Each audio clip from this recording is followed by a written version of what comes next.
Alrighty guys, so it's fairly late at night out here and I'm kind of getting ready to close up shop for the night, but I'm going through my cylinder hoard back here. And some of these are totally junk. Kind of a sign to me that they're totally junk. Like the valves are out of them and stuff. This was the one off of the 63 L8 with the buzzsaw that I ended up splitting and taking it off. That one there I don't remember either that one or that one off the top of my head, because they're not, it might be the top fin blow off ones. Because right here is one of the worst cylinder heads I've ever dealt with. Spark plug was actually rusted in it. I couldn't get it out. I think that was off of my 64L from back in the day. Is this the one off my dad's tractor?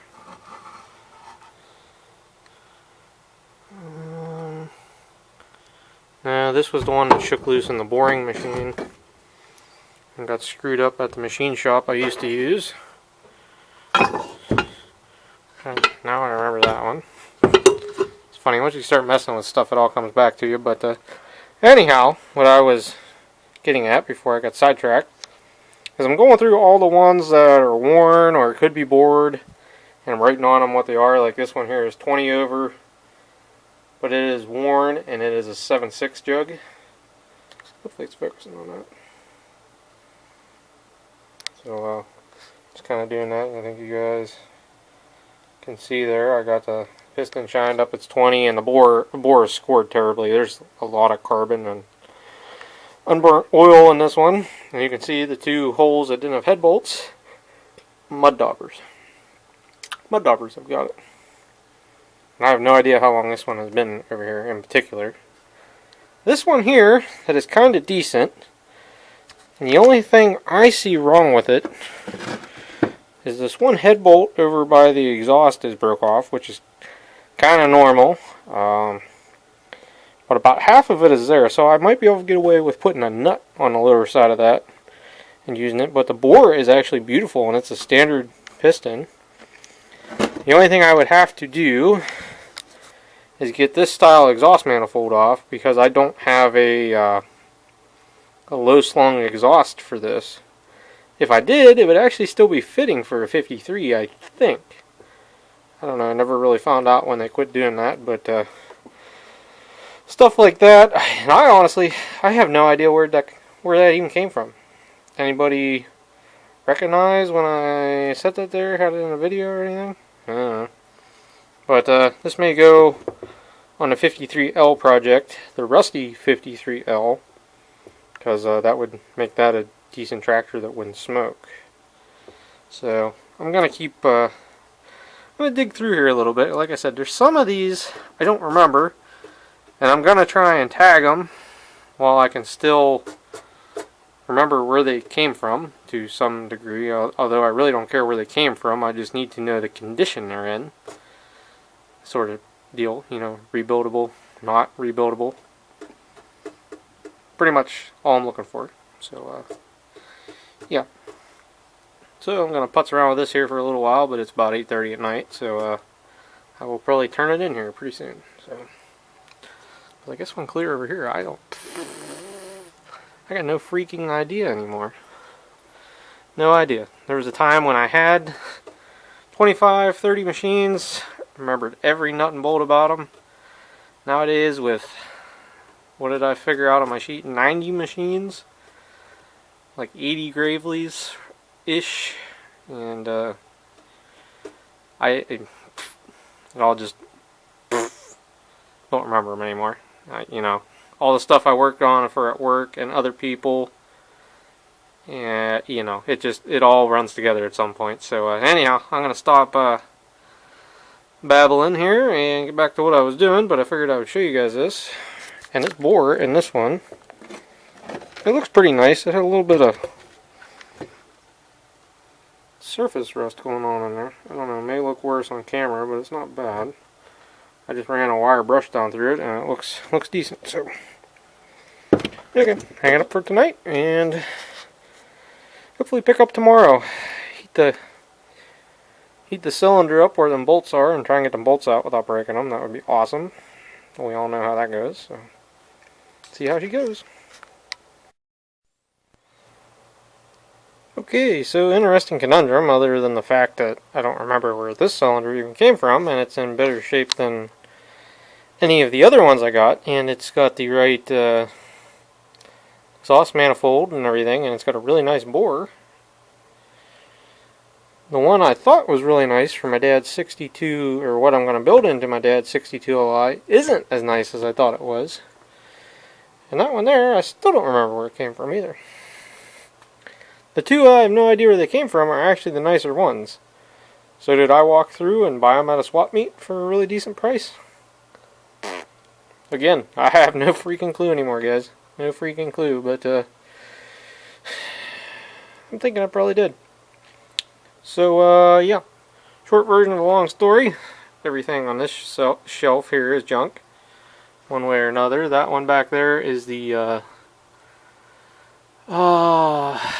one that had the oversized bolts in it and is cracked along the top fin. That one there is my dad's 62 Li. The wrist pin clips came apart. And this one here is the boring machine mess, is what I called it. The other 63 L8. Oddly enough, the two with the cracked cylinders are the two tractors I have that are 100 serial numbers apart. So, food for thought there. But regardless, so I think I got two good old style jugs.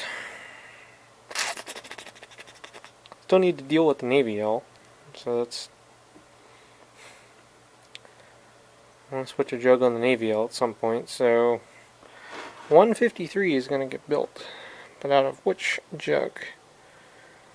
I kind of want to put this on a 53 because that's not going to be a perfect show machine, so if it has a nut underneath one head bolt, not going to bother me. But on the other hand, I have this nicer one that I think would go nicer on the Navy L, and at least I could put all the bolts in it correctly. So that's my thought right now. So anyhow, now I'm done for the night. Good, because I'm tired of looking at cylinders and racking my brain. Alright guys, it's the next day in the afternoon here. I've actually been working on this for quite a while. But, that's what you call success.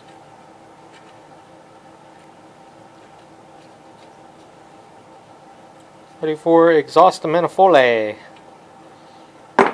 Awesome! So that intention is to go on that, as of right now.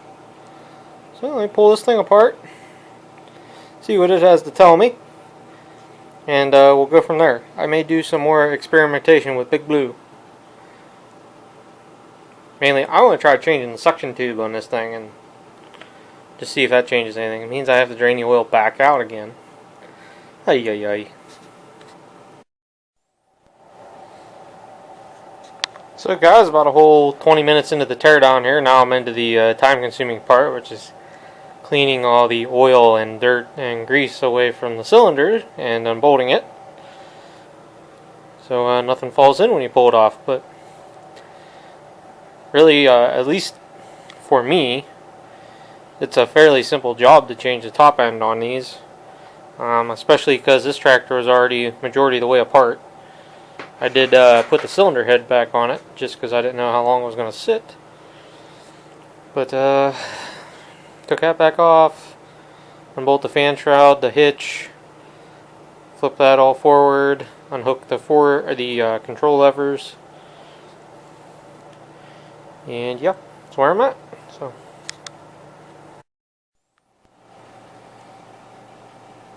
okay, well, she's all apart, and hopefully you guys, oh yeah, you guys can see that that cylinder is nasty that came off this thing.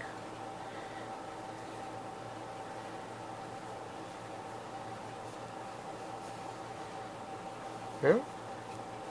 I thought before when I reached down in here, you can kind of, there's a lip right about where my thumb is there, for sure. And this is already 30 over, so, I mean, you could go like 40, I guess, and go with that. But this thing here is a lot tighter gap than that other one, so toss this baby on and see how it goes. I'm debating about switching the wrist pin.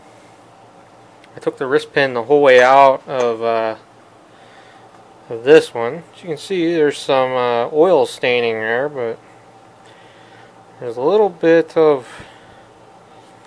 spots where it's set for a long time or something. Can't really catch it with my fingernails, so I guess we'll just roll with it. I like to keep the wrist pins with the connecting rods, just because you know the one that came out of there didn't have any piston slop or piston slap. So the other thing I need to do is check the bottom end. I haven't really done that.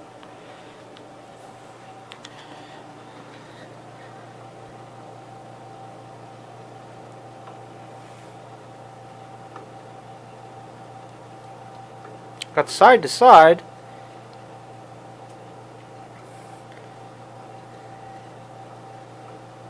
Well, I swear that thing's got a lot. There ain't no way it's moving that much.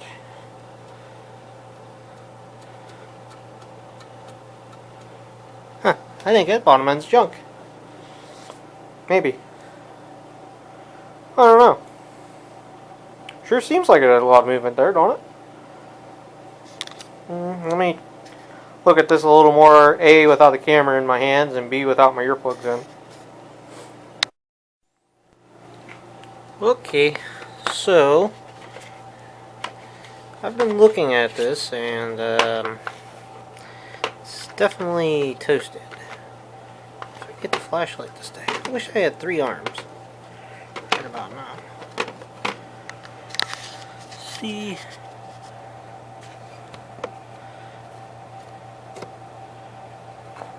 Try to hold the camera steady. Okay. See how much play is in that, guys?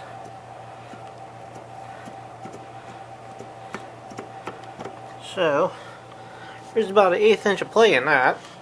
So I figured, okay, I'll come over to this block I was originally going to put on Big Blue. Yeah.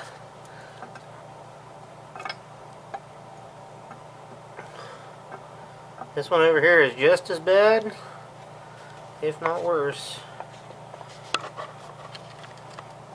You guys see it?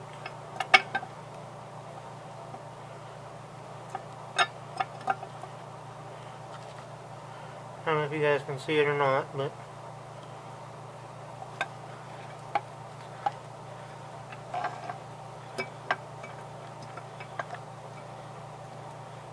this one's toast too. So, running out of options here, Kowalski.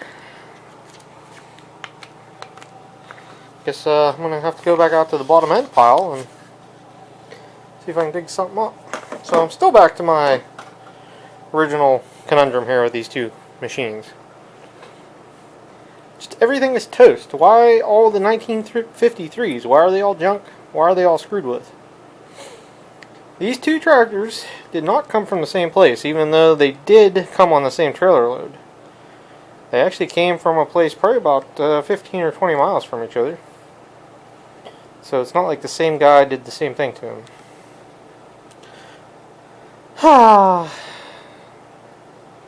So, puts me back down the road, back to Big Blue. I really part this thing out. Kind of sucks, you know, the way that Gravely designed these lower ends, and the fact that you have to press, well, I don't know necessarily if you have to press them, but that you have to pull everything apart, where on a Kohler you just pull the oil pan off and unbolt the darn thing. But this, the connecting rods are solid on, so you can't just unbolt them. And you have to split the cases and line the cams back up and everything, so that makes it a whole extra about afternoon, you know, if you're doing really good, an hour or two worth of fun, maybe 3 hours worth of fun, real easy.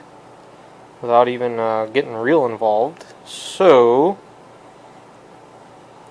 I guess I'm back to the same drawing board I was on before. What do I do? So, stay tuned while I weigh my options here. I would love to just fix Big Blue's oil pressure problems. This Rusty 53, I guess I end up parting out. It does have a good mag on it. From what I remember, the oil pressure was great. At least it had good oil flow. I remember the gauge was probably junk on it. I don't remember now. I have to consult my videos. But, yep. It's never simple, guys. Never simple. So, go out, stoke the fire, look at some of my other options, and think about this. Alrighty, guys. There's always good old option C, which, I'm actually going to check this one, which I did down there, but there's zero play in this. I mean, look how tight this one is. Wow. And this one is actually a lot cleaner, even transmission-wise, than the other two I have in there. And this has the old-style hitch on. This was the hitch that was more so designed for the rear plow and the rear cultivators and stuff, and the rear disc that were made for these. So yeah, I put that other transmission and motor in my junk pile. So yeah, I guess we're gonna put this in the shop as the spare or the final resort sort of deal right now. And worst comes to worst, my thought as of right now is peel all the sheet metal and stuff off one of the 53s and stick on here. Could be Big Blue. I don't know. I have a hard time parting stuff out, guys, so. Well, that's where I'm at. And that's where I'm thinking about going, so see where we end up.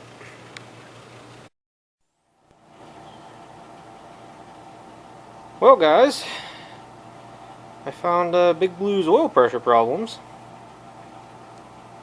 Whoever assembled this put something like Teflon tape, I think. Looks like Teflon tape, looking at it. But I think, as you guys can see, that fitting is plugged clear full. So, as Watch West Work would say, there's your problem, lady. Or there's the smoking gun. So, I'll be honest with you guys. I was just to the point now, I was going to try a different suction tube on another transmission. The suction tube is here, and that fitting I unscrewed off of goes right here. But I looked in here, and I had wiped this thing pretty clean, and there was all kinds of chunks of stuff, yeah. And they're not metal. So, upon thinking about it, and since I was just going to pull the suction tube out and inspect it anyhow, I unscrewed that and found it. So, if that fixes the oil pressure problems, then what I'll do is I'll throw that good cylinder on this tractor, and unfortunately for 53, well, Rusty 53L, that probably means she's probably going to be a parts machine at this point, unless I really feel ambitious and want to switch lower ends and get two running 53Ls. What do I need two for? I want to ask some questions, but alright, guys, I'm going to take the suction tube out anyhow and clean it, because basically I have it, I think it's loose. Yeah, it's loose.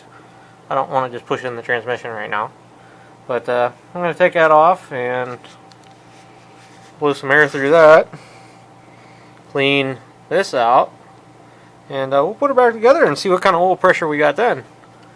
I bet you, considering this is a high volume block, I bet you she got a ton. See? This is why you just don't go changing stuff just because you have blocks.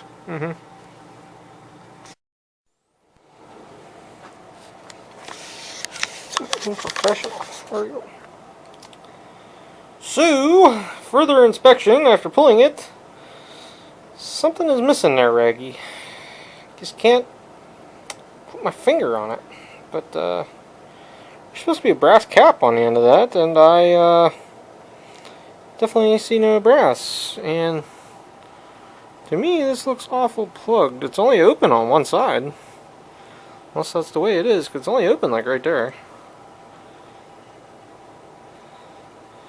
The rest of the way around there sure looks plugged though, so that's garbage. The cap wasn't in the transmission, so over here behind this door that is normally closed is a parts hoard of Steve's. So what I'm seeing here is this one. Will you guys be able to see down in there? Yes. The cap is in there, and I'm pretty sure this is the cracked transmission off of the 1950. Let's see if we can... Yep. She's split solid. So, guess we'll, I'm going to take a couple things off of this. A is, I'm going to end up just taking the axle housings out of this and gutting it, because this case is total junk. Kept it in here just for situations like this. On a night I'm working on something, I can pull some parts out of it. Because all the I think I pulled all the clutches and the planetaries out and put in something else. I think so. I think for tonight I'll pull the axle housings off, and I will pull the oil line out, the suction tube out, and we'll go from there. And I'll take the tricock off of this. The oil level check, it's actually a brass tricock. Take it off of there and replace the plug that's in that. So I'm gonna go outside and look around because the wind was blowing and things sound weird now. Alright guys, so here's what you need to be looking for when you pull these apart. It's the suction tube being plugged up. Although both these two, it's hard to plug them up when the cap's off, but I have one cap here. And I'm thinking when I blew back through this, I probably popped that cap off, because that cap isn't really designed to be under outward pressure. It's designed to have suction. So that's your problem. I know a lot of guys have fixed these over the years, just solder them back together and whatnot. So probably going to do a similar fix to that here, and then slap it back together, because in all honesty, the original tube looks better than the one I pulled out of the other transmission. What are you going to do?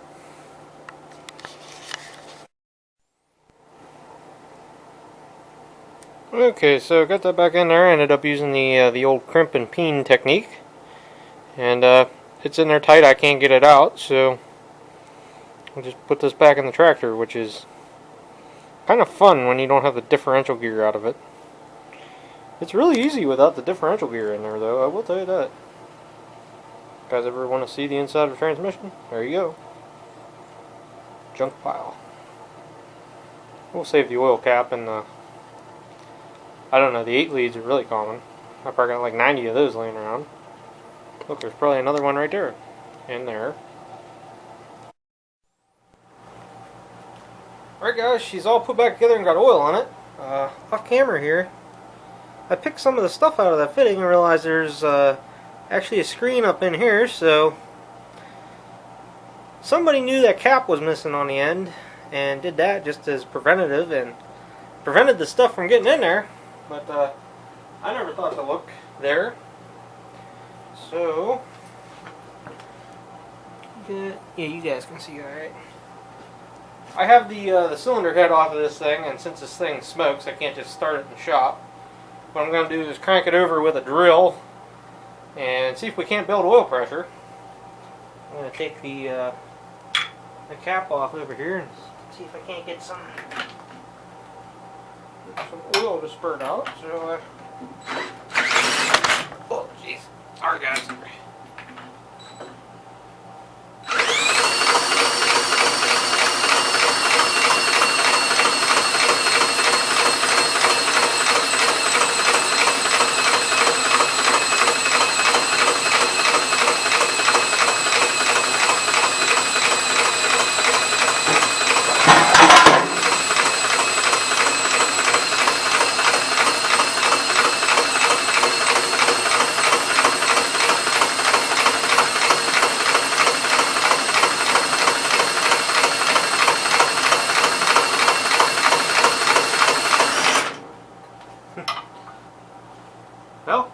pumping oil on the advanced casting. I don't know if the oil pressure gauge come up or not. I'll be honest, I wasn't looking. The gauge on this thing was very shoddy to start with, so let me try and angle you guys down in the advanced casting there so you guys can see it pumping at least. Okay, I'm hoping you guys can see that, because I'll be honest with you, you guys are very precariously perched right now.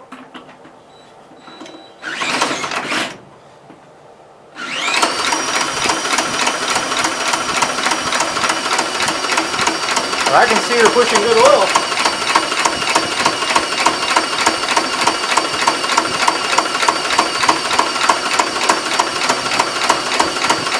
I have never seen this thing pump oil like that. But, you guys are on the tripod here, and zoomed way in. Let me show you one other issue going on here.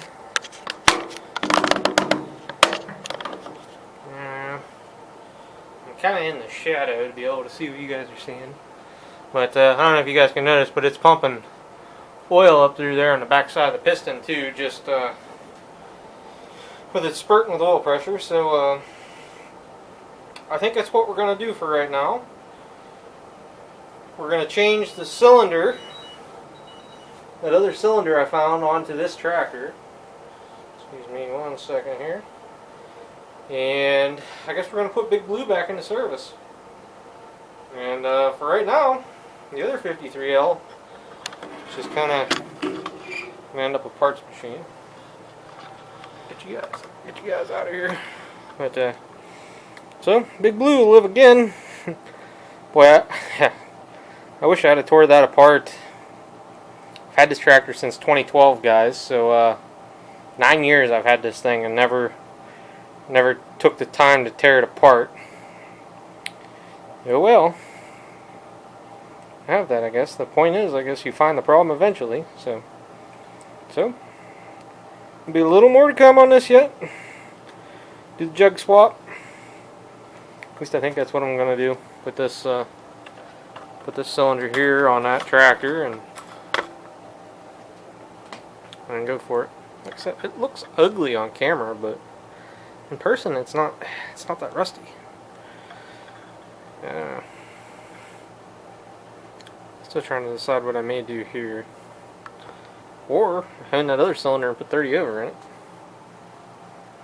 That's a thought. Ralph would say my 3-cent rebuild sort of deal. So, alright, it's getting late at night. That's when I start yammering and wandering on. So, but I am very, very happy with the progress on that. Awesome!